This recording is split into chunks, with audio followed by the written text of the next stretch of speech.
The highly anticipated M6 tournament is just around the corner. As our talented representatives gear up for battle, the question on everyone's mind is, will the Philippines claim victory once again?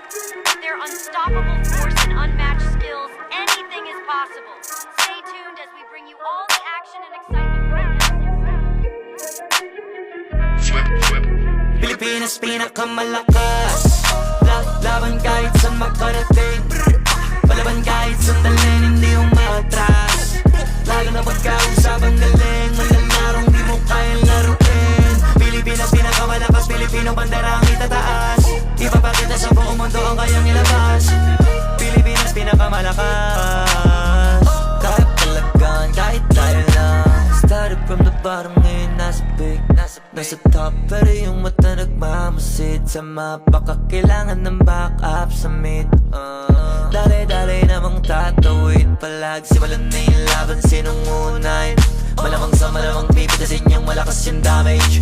1, 2, 3, 4, 5, savage. Wiped out pagkatapos nang ipapush yung tore.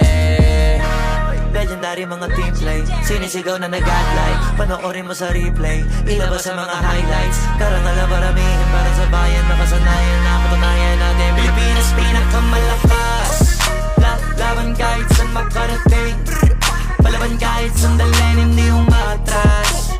Lalo na pagkausapang galing, malalarong di mo kayang laruin. Pilipinas pinakamalakas, Pilipino bandera ang itataas. Ipapakita sa buong mundo ang kayang ilabas.